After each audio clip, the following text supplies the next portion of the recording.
Ala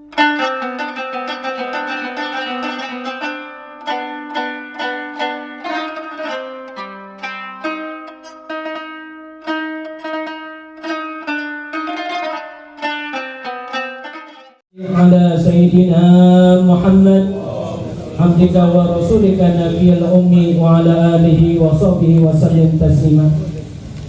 Pertama-tama marilah kita memanjatkan puja puji syukur kehadirat Allah Subhanahu wa taala yang mana kembali pada malam ini, di malam Senin, di malam kelahirannya Sayyidina Muhammad sallallahu alaihi wasallam, kita dikumpulkan oleh Allah Subhanahu wa taala di dalam perkumpulan yang insya Allah akan dihujani dengan keberkahan, rahmat serta pengampunan dari Allah Subhanahu wa taala.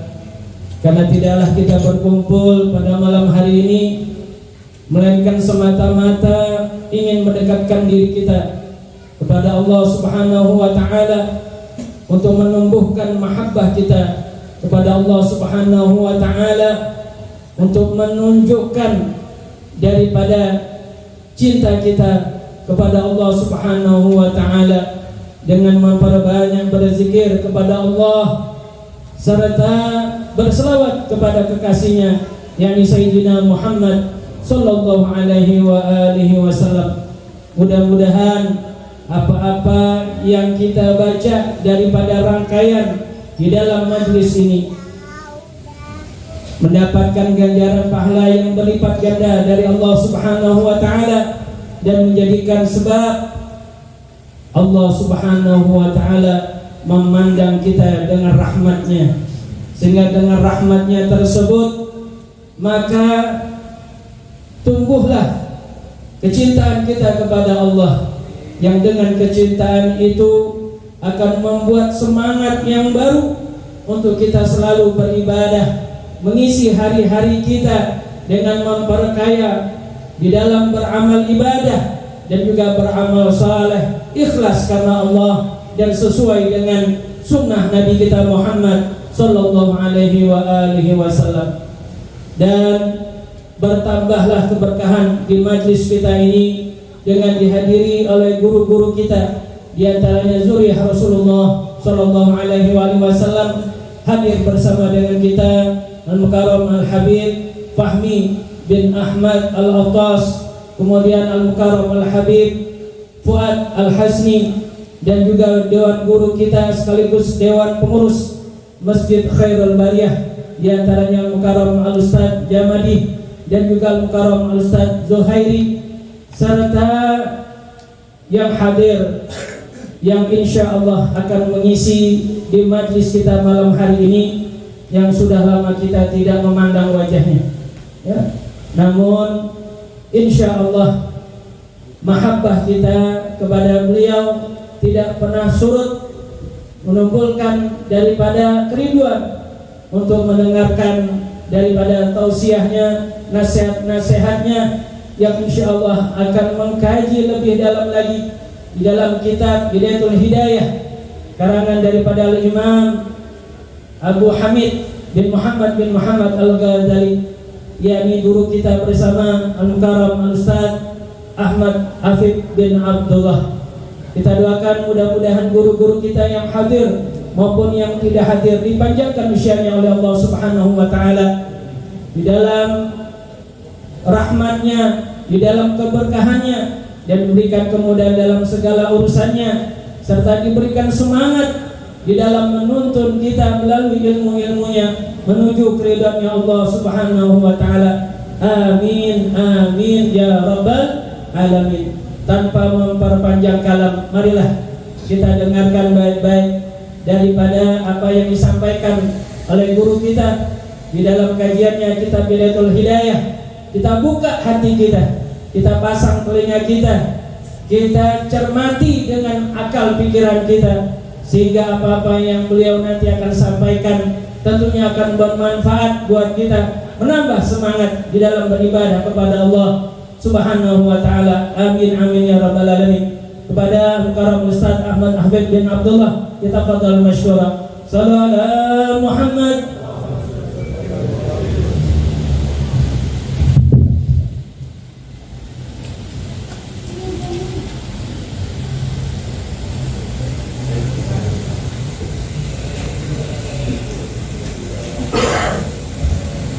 Bismillahirrahmanirrahim. Assalamualaikum warahmatullahi wabarakatuh. Waalaikumsalam warahmatullahi wabarakatuh. Alhamdulillah wassalatu wassalamu ala Rasulillah Sayyidina Muhammad ibn Abdullah wa ala alihi wa sahbihi wa man walah wa la hawla wa la quwwata illa billah subhanaka la ilma lana إلا ما علمتنا إنك أنت العليم الحكيم قال رب اشرح لي صدري ويسر لي أمري واحلل عقدة من لساني يفقه قولي فنوينا تعلم والتعليم والتذكر والتذكير والإفادة والاستفادة والنفع والانتفاع والحث على التمسك بكتاب الله وسنة رسوله صلى الله عليه وسلم والدعاء إلى الهدى والدلالة إلى الخير ibtigha'a wajhillah mardatihi wa thawabihi wa qurbih.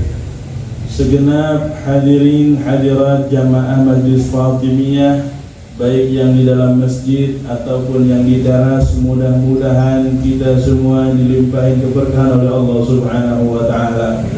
Atau yang sedang berada di pinggir jalan, samping kanan, samping kiri, mudah-mudahan kecipratan berkah dari majlis malam hari ini. Amin. Allahumma amin.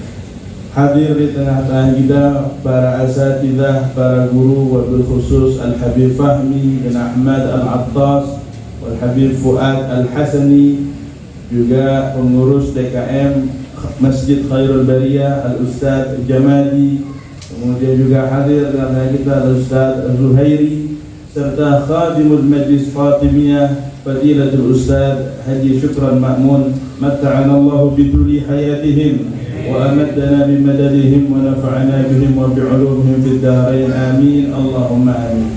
Hadirin hadirat jamaah sekalian, saya sudah lama nggak ngajar di Majlis Fatimiyah, mungkin udah berapa? 4 bulan kali, lewat 4 bulan dengan berbagai macam dilemanya, dengan berbagai macam dinamikanya. Ya, kemarin kita nggak boleh PPKM, kemudian apa dan lain-lainnya, sampai alhamdulillah Allah takdirin lagi kita semuanya jumpa pada malam hari ini. Mudah-mudahan kita diberikan istiqamah oleh Allah Subhanahu wa taala. Insyaallah sini jamaah Fatimiyah tambah seger, tambah cerah nih semuanya. Habis divaksin ada girang dari vaksin pada tambah seger insyaallah. Jamaah sekalian, kita melanjutkan kajian kitab Bidayatul Hidayah setelah terputus panjang, libur panjang jemaah sekalian. Mudah-mudahan berikutnya nggak ada libur-liburnya lagi jemaah sekalian. Setiap malam Senin hadir di sini ya, awal bulan bagi saya.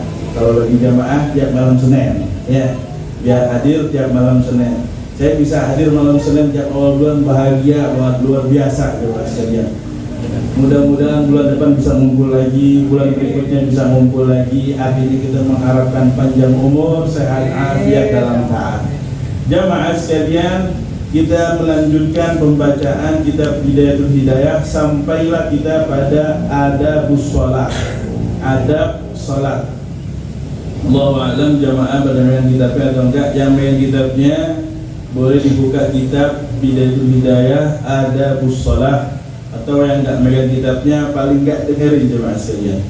Bismillahirrahmanirrahim. Min kitab Bidayatul Hidayah lil Imam Abi Hamid Al-Ghazali rahimahullah wa nafa'ana bih wa bi ulumi fid darain amin radhiyallahu anna wa ankum ila an qala adabus shalah fa idza faradta min taharatil hadathi wa taharatil khabathi fil badani wath-thiyabi wal makani wa min satri 'awrati min as-surrati ila ar-rukbah fastaqbilil qiblata qa'iman muzawijan baina qadamayka haitsu la tadummuhuma wastawi qa'iman waqra' qul a'udzu birabbin nas tahassunan biha minasy syaithanir rajim wahdir qalbaka ma anta fihi wa farriqhu minal wiswas wanzur baina yaday man taqum wa man tunaji واستحي أن تناجي مولاك بقلب غافل وصدر مشحون بوساوس الدنيا وخبائث الشهوات واعلم أنه تعالى مطلع على سريرتك وناظر إلى قلبك فإنما يتقبل الله من صلاتك بقدر خشوعك وخضوعك وتواضعك وتضرعك والله تعالى أعلم وأحكم. Jamaah sekalian, malam hari ini kita membahas adab sholat.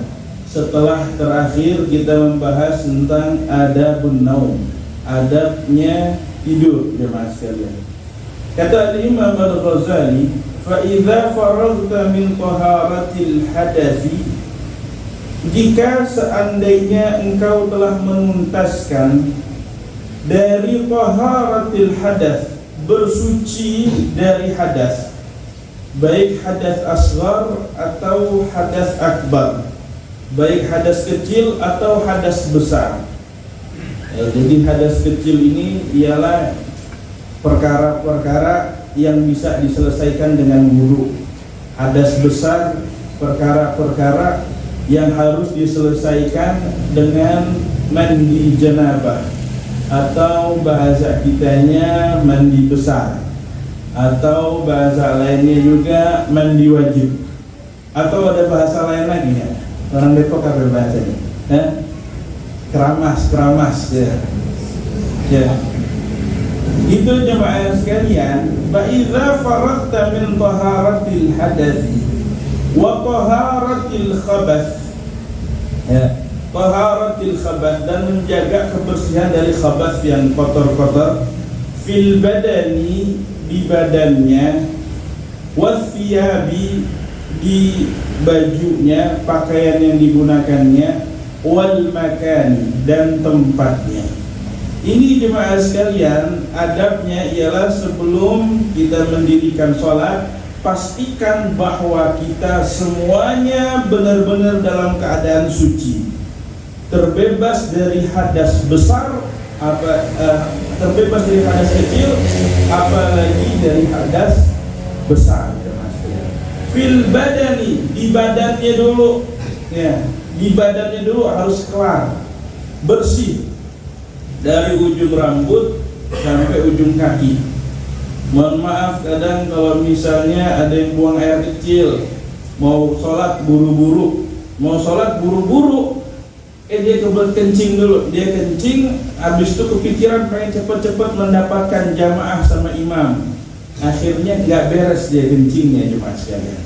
Dia nggak tuntas kencingnya atau nggak tuntas istinjanya, bersih-bersih, bersucinya setelah kencing, maka nggak bisa melaksanakan sholat. Harus dibersihin dulu. Ya.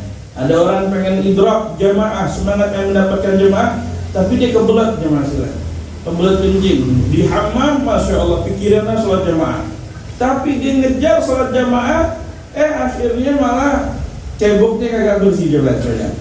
Maka berurusan panjang, apalagi kalau emang yang buang air kecilnya tempatnya berdiri jemaah sekalian, buang air kecilnya tempatnya berdiri, kemudian nggak istibra dengan sempurna, artinya nggak bersih-bersih secara sempurna. Dia berdiri, kemudian dia nggak menjalankan bagaimana tata caranya, kita udah jelasin kemarin tuh ya, diurut, didehemin dan sebagainya, langkah, karena dia buru-buru sampai akhirnya dia ngerasa udah selesai, udah tuntas, udah bersih, kemudian mungkin dia sholat, begitu sholat mungkin pas rukuk jemaah sekalian mungkin ada yang keluar lagi tuh, ya, gara-gara apa?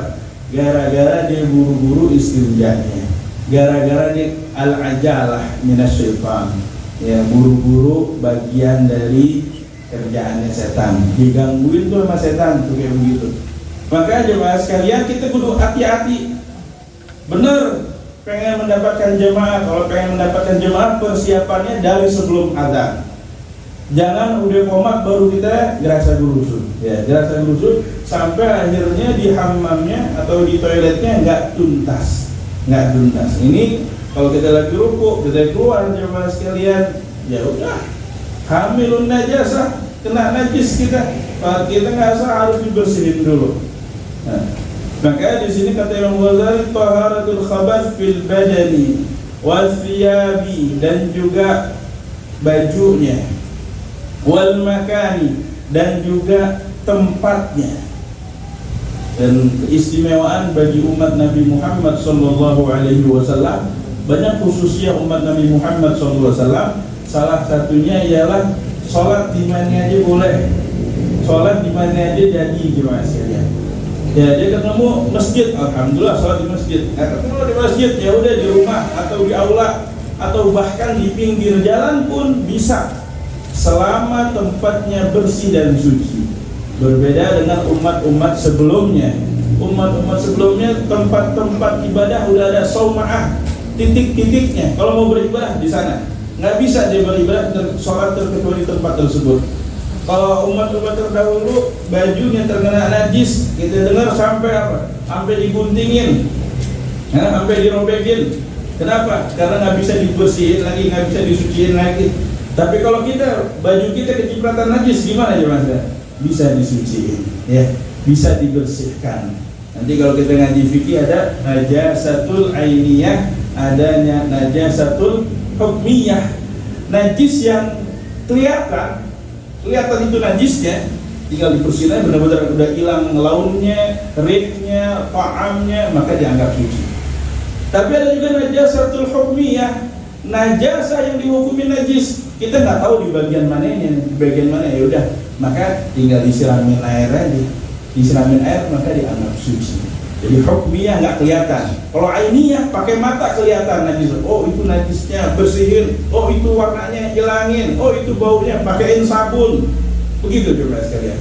Nah di sini khususnya bagi umat Nabi Muhammad SAW ibadahnya mudah banget teman-teman. Tapi yang udah mudah kayak begini, masih banyak orang yang berat melaksanakan ibadah sholat. Ternyata kalau dipikir-pikir ringan. Cuma dia taharatul khabath fil badan wa thiyab wal makan, di mana aja jadi salat. Ayyuma mar'atin adrakathu shalah falyusalli. Seseorang di mana aja mendapatkan waktu salat, maka salatlah di mana aja.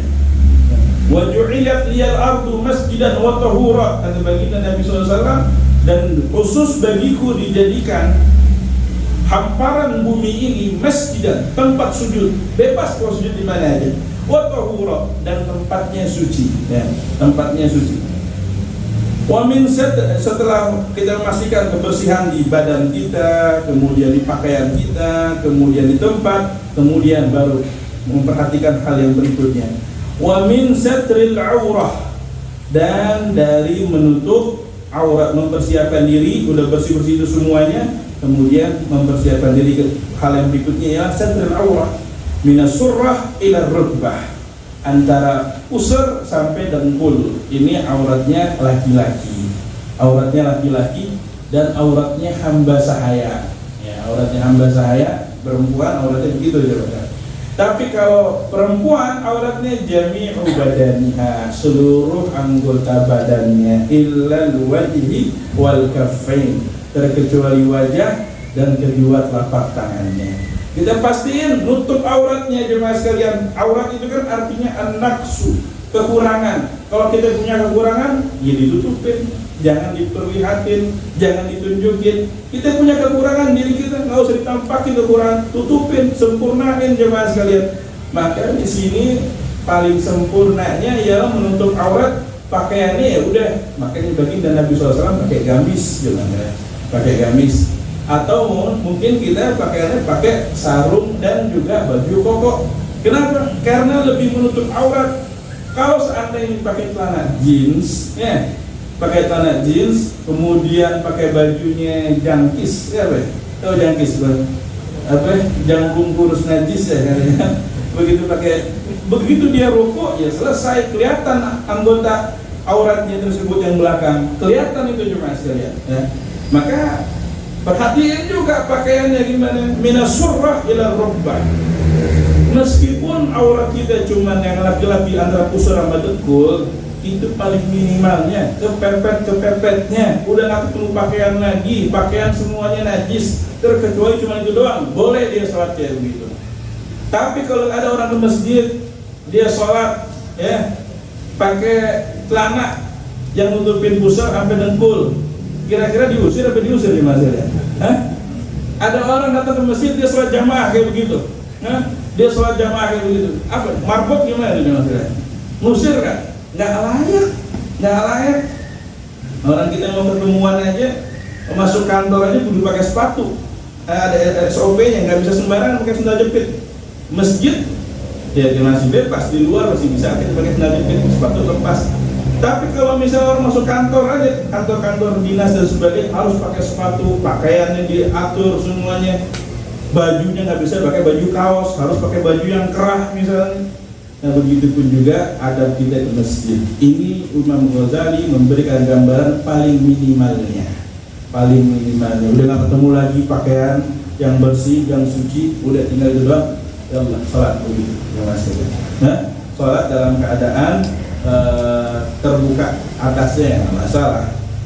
Tapi mungkin ini kejadian bagi yang umroh ya, yang umroh bisa umroh pakai kain ihram, masuk mall gitu, dingin-dinginan jangan sekalian pakai kain ihram doang, ngablak perut gitu jangan sekalian, ngablak perut gitu. Itu ya pakai kain ihram ya udah berarti di atas surah, ada atas pusar, kemudian di bawah dengkul jangan sekalian. Kemudian kata Al-Imam Ghazali min surah ila rukbah fastaqbilil qiblah ay bi sadrika, maka menghadap kiblatlah dengan sadrika, dengan dadamu. Maka menghadap kiblat ini ainuha mutlaqan fil qurbi yaqinan wa fil bu'di dhannan. Kata Imam Ghazali dalam syarahnya, Imam Nawawi menjelaskan menghadap kiblat kalau emang lagi dekat Ka'bahnya harus yakin ainul kiblah, benar-benar ke kiblatnya, nggak boleh melenceng sedikit pun. Tapi kalau kita jauh nih kan, dari Depok ke Mekah, jauh banget, naik pesawat aja ke Jeddah berapa? 9 jam jemaah. Perjalanan jauh, jarak jauh, kita pakai kira-kira, pakai kira-kira aja. Ini kan udah dikira-kira nih, udah diukur, udah kiblat ke sana. Mungkin kalau ditarik pas-pas banget, ya nggak pas-pas banget Ka'bah di masjid ya. Mungkin ada yang mencong sedikit. Maka kata Imam dalam syarahnya Imam Nawawi adalah jihatul kiblat. Arah kiblat kalau dia jauh mah cukup udah. Jadi nggak usah pakai was-was. Ada orang mau sholat was-was, Masya Allah, dia saking benar-benar sholatnya pengen benar-benar khusyuk, pengen benar-benar sempurna, dia ngukur pakai kompas. Ada nggak yang begitu? Ngukur pakai kompas, kurang pas, dimiringin lagi. Yang lain udah pada takbir, dia masih ngukur kiblat tuh masih. Dia masih ngukur, kayak kurang pas. Ini masjidnya kayak harus dirubah nih. Ada nggak jemaah sekalian gitu? Ada, masjidnya dirubah. Masjid udah lama, zaman dulu orang tua Al-Fakir yakin orang-orang zaman dulu itu perhatian dengan yang namanya pembangunan konstruksi masjid. Tapi ada orang zaman belakangan dia ngotak-atik maka dirubah arah kiblatnya. Oh ini arah kiblatnya salah, sekian tahun sholatnya salah, la ilaha illallah, dirubah. Udah masuk masjid, softnya dimiring-miringin lagi nih mas ya. Udah mesti begini aja udah, jangan dimiring-miringin lagi. Ada tuh yang begitu modelnya udah jadi masjid, ini miring-miringin lagi. Main kalau sholatnya bukan memang masjid, tempat ya aula, emang belum diperuntukkan buat khusus sholat. Mungkin kiblatnya ya miringin arah barat, miring sedikit. Ini udah dipasin jemaah sekalian. Ini udah dipasin, udah diukur sama orang-orang dulu. Apalagi masjid-masjid yang tua itu udah pasti udah tepat perhitungannya dengan ahli-ahli falak jemaah sekalian. Nah maka kita kalau dari jauh cukup jihad kiblat, arah kiblat. Udah kalau dekat di pelataran Ka'bah, di pelataran Masjidil Haram, lihat Ka'bahnya baru tuh. Atau arah kiblatnya udah muter aja begitu jemaah sekalian. Kita dari jauh ya udah, karena kalau dari jauh arah barat, habis itu geser sedikit ya. Geser kanan sedikit barat, kemana ketemu arah barat, geser sedikit kanan. Nah, miring ke kanan sedikit. Itulah arah kiblatnya bagi kita nih Indonesia. Bagi kita di Indonesia yang terletak di garis khatul istiwa. Khatul istiwa itu dari bahasa Arab, artinya khat al-istiwa. Khat al-istiwa diringkas jadi katulistiwa. Khat artinya garis, al-istiwa lurus, garis lurus. Indonesia kan di garis katulistiwa ya mas. Maka untuk arah kiblatnya ya arah barat, miring sedikit ke kanan. Fastaqbil kiblat bisadriha, dengan dadanya jemaah sekalian ngadep kiblat. Ya, yang utama dengan dadanya. Makanya selalu menjadi perhatian kalau kita belajar fikih itu ketika salam jangan nengok dulu kecuali sampai benar-benar assalamualaikum warahmatullah. Setelah huruf mimnya udah bunyi baru dia nengok kanan. Kenapa jemaah sekalian? Khawatir assalamualaikum warahmatullah. Ini begini jemaah sekalian, berubah kiblatnya. Dia belum kelar sholatnya, belum selesai sholatnya, masih di dalam sholat dia udah begini assalamualaikum. Masya Allah, berarti imam suaranya panjang, bagus. Assalamualaikum. Nah, batal itu sholatnya jemaah. Kenapa? Dadanya udah bergeser dari arah kiblat. Maka kalau mau nengok kepalanya setelah bunyi huruf mim, assalamualaikum warahmatullah, yang pertama. Bahkan nggak nengok pun ya nggak masalah. Ya, bukan bagian dari rukun nengok ke kanan, tapi sempurnanya adalah nengok salam ke kanan dan salam ke kiri. Makanya ada cerita ya orang yang iseng, makmumnya isengin imam.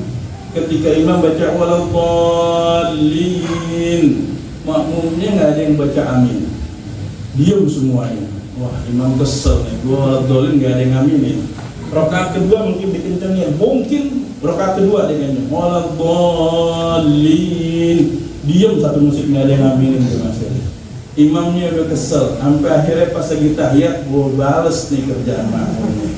Dari tahiyat, selesai tahiyatnya dia baca assalamualaikum warahmatullahi wabarakatuh. Assalamualaikum warahmatullahi wabarakatuh. Dia nggak nengok kanan, nggak nengok kiri. Jadi makmum belakang nungguin nih imam nggak salam ini, nggak salam, tahu-tahu baca ila hadratin nabi al-fatihah dia bangun, udah kelar, makmum ditinggalin jelas. Dia masih nungguin imam nggak salam.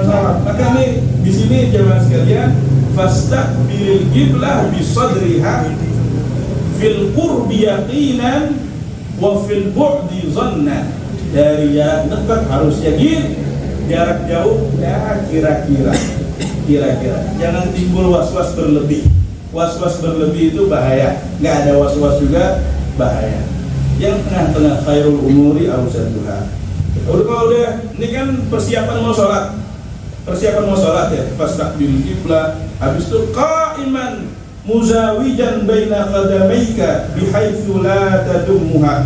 Qa'iman bil i'timad 'ala al-qadamain aw ahadihima. Berdiri bagi yang mampu ya. Karena berdiri ini rukun salat. Al-qiyam 'ala al-qadir, berdiri bagi yang mampu. Qa'iman bil i'timad 'ala al-qadamain aw ahadihima, dengan bertumpu dengan kedua kaki atau salah satunya. Ya, salah satu boleh dia kanan, tapi tetap pijak dua-duanya. Muzawijan baina qadamaika. La tataqaddam ihdahuma 'ala al-ukhra wa la tastarkhi anha. Yang kira-kira muzawijan ini bahasa Arab ada zauj kan ya? Zauj itu pasangan. Nah, ini muzawijan baina qadamaika, ya pasangan kakinya. Jangan kaki kanan lebih maju. Ya, itu orang mau lari maraton gitu gimana? Kaki kanan lebih maju, kaki kiri di belakang. Enggak, samain. Kira-kira sama. Muzawijan baina qadamaika bihaitsu la tadummuha. Tapi juga jangan tadummuha. Tadummuha ini juga jangan rapetin begini.